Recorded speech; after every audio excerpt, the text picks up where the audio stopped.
Hi, my name is Andrea Michelle Haritos, and Michael and I own Huck and Buck Farm. We decided when we purchased this property to allow it to be a home for educational activities, for growing meats and vegetables, as well as offering opportunities for us to have farm to table talks.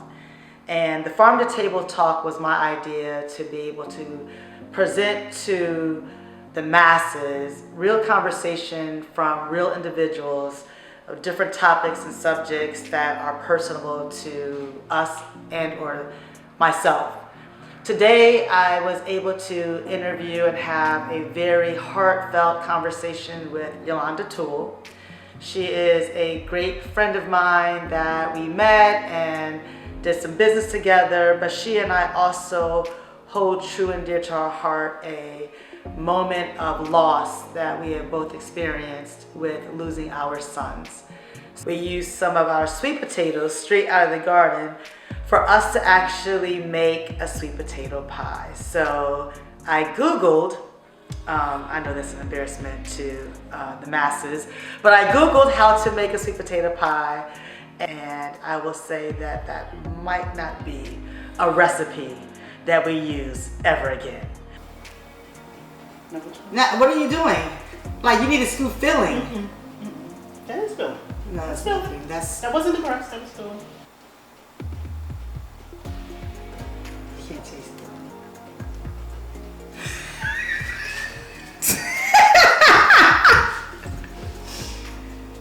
Let me tell you why I had that reaction. Because every sweet potato pie I've ever had has been like, it's been very, very sweet. Yeah, that's not. And that's not. So that's why I was like, Nothing. My brain is confused. Like, you said we were having sweet potato pie. Yeah, there's no sugar in that. It's not bad though. It's not Can bad. Can I melt sugar? Why can't we melt sugar? It's done. You can't. Don't. It's not going to be the same. And mix it up. Because it needs Inside. to be mixed inside. We can do that. No. We can whisk real quick. No, don't. Just don't. Fold, smooth some of this over, and fold it in. If you got some grandma, yeah, you could pour over it and give it something completely different. I don't know what you just said. And the only reason I said that, or some also some amaretto. When I was in New Orleans.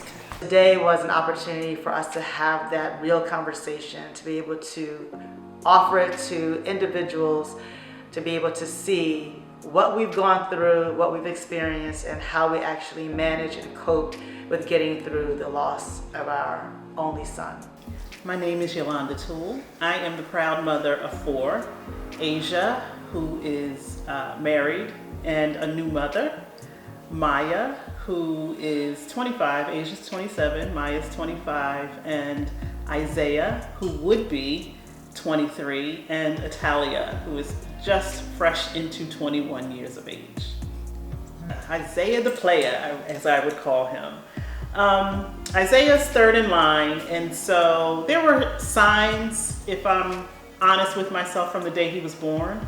Very early after he was born, the nurse at the hospital said, we have to keep your baby in the bouncer. He just likes to constantly be in motion or he'll be crying. And so I just took that at, oh, he's a boy. I'd had 2 girls. I figured that I was a seasoned parent. But then when we came home, Isaiah just would not leave my arms. Anytime I laid him down, he would cry, he would fuss. And so for the first 6 months of his life, I felt like I took him everywhere. He was on my hip constantly. But it wasn't until about 9-10 months that we started to see that there may be something else going on. It seemed as though he was losing some of the skills that he had learned in terms of following our voice, paying attention to our face when we were talking to him, certain things of that nature. And then by the time he was 1, we were questioning whether he was losing his hearing, because he would literally zone out. We would be talking to him and it's as if he didn't hear us. But there were certain things that would always garner his attention: a ceiling fan, the microwave beeping. So we knew he could hear, but we weren't quite sure what was going on. By the time he was around 18 months, we had started evaluations, and then he received a diagnosis of pervasive developmental disorder, or PDD. So this is back in 1999. Autism was not as widely known as it is now. And so a PDD diagnosis did not definitively come with an autism diagnosis. It almost was the precursor, and there were other things that needed to present themselves in order for a child to receive an autism diagnosis.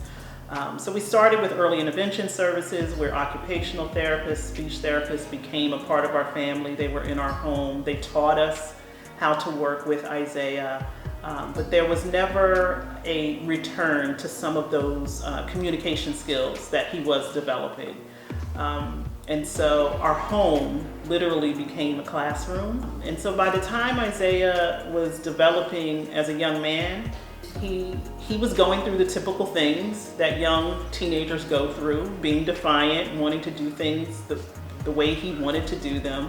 But still, he's living with autism. So we were always very careful that we wouldn't ask too much of him, but he still was a child in my house. So he still had to remain respectful. He still had to follow rules, even if we gave him a little bit of leeway.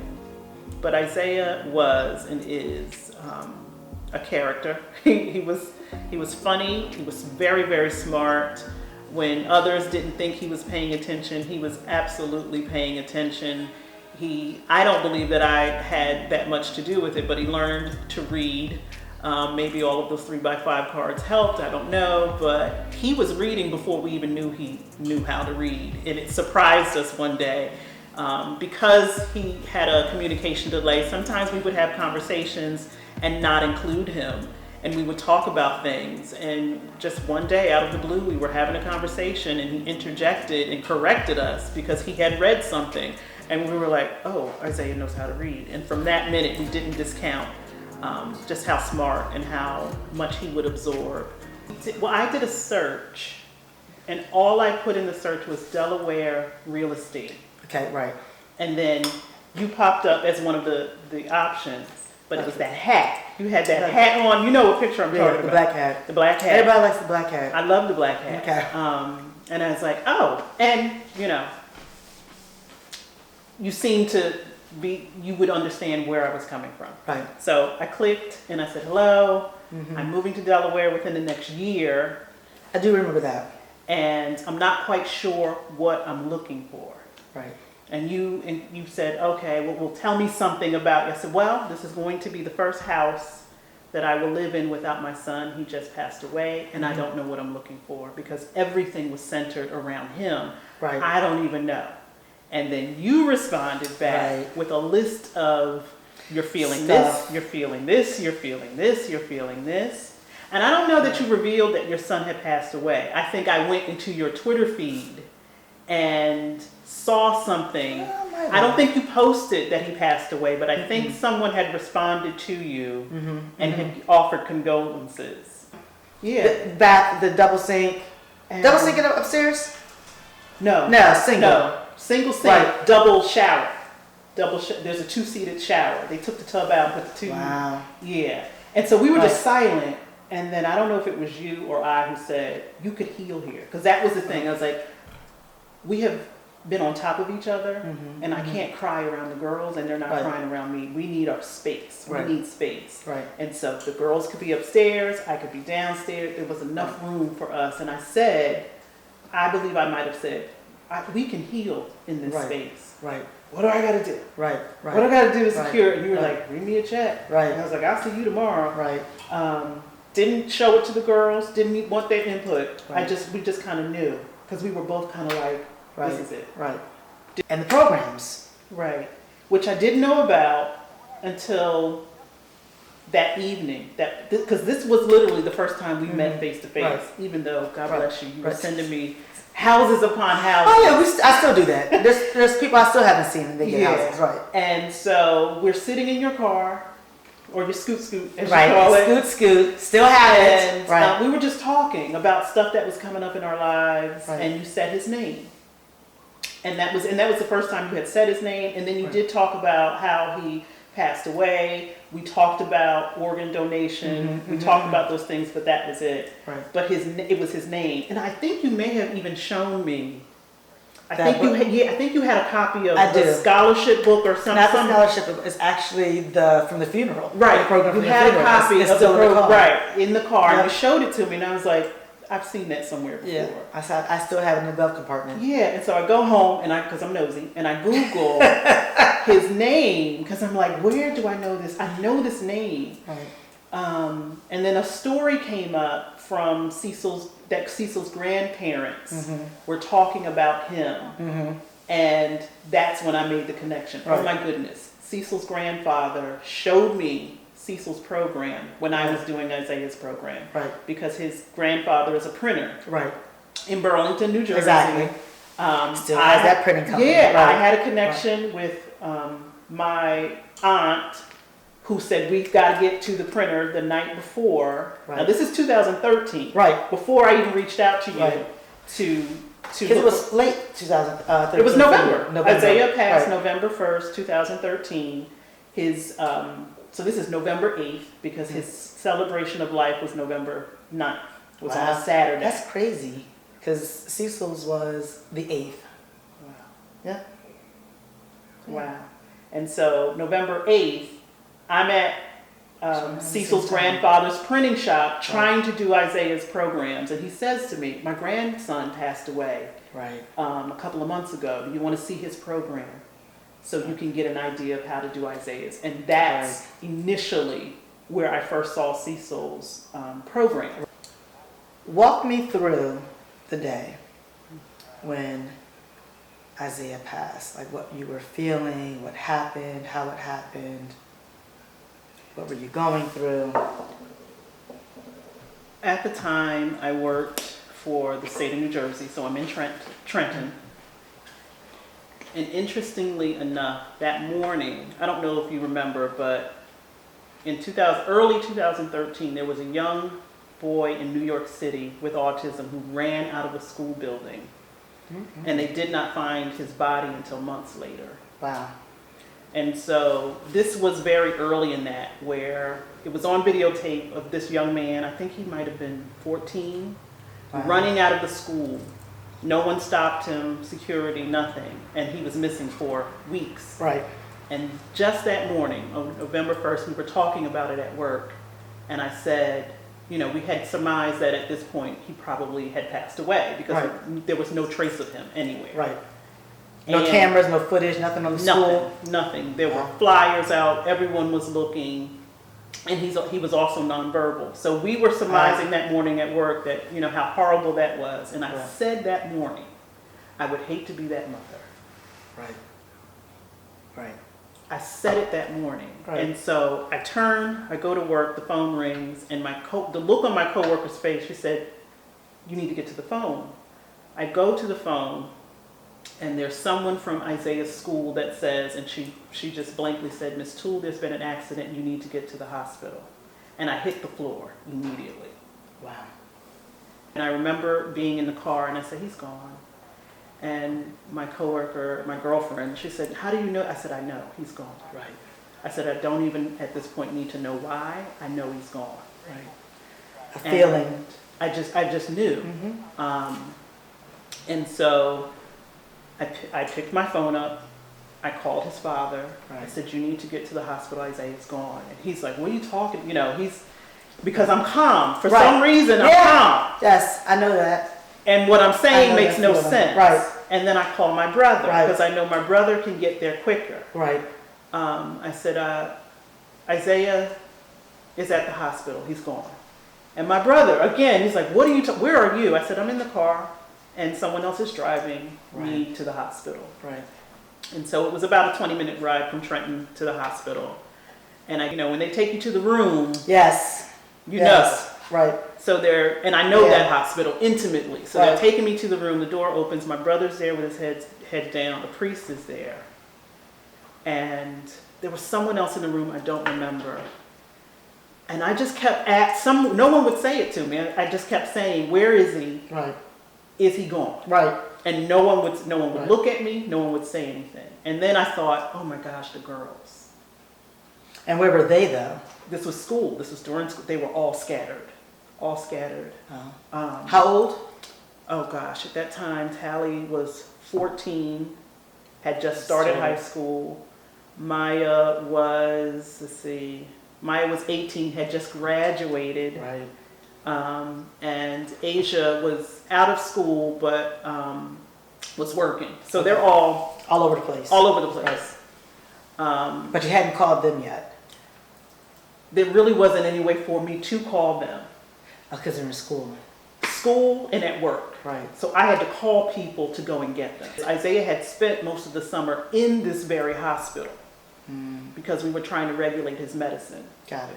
And so people are like, is he back in the hospital? I'm like, same hospital, but he's Right. gone. And Right. so, but I'm not speaking long because.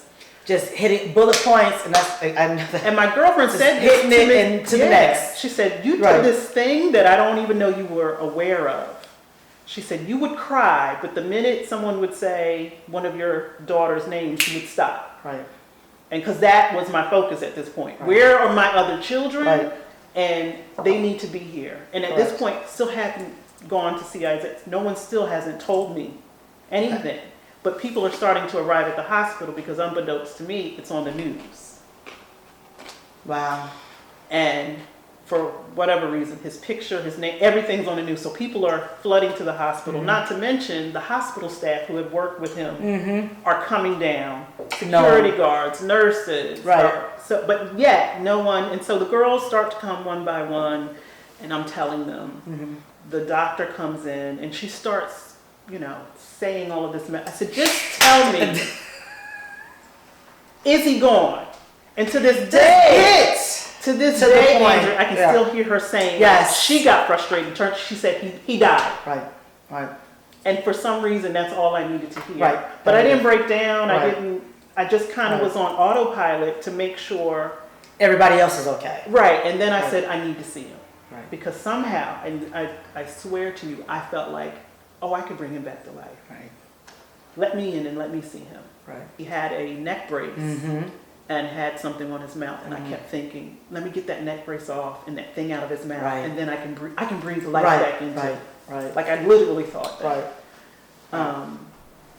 And I remember the smell of chlorine was so strong, and he was so heavy. I was trying to pick him up and I couldn't pick him up. Right. And he just looked different. He Right. was so big. Like I was like, I didn't realize my baby was this big. He's a man laying on this table.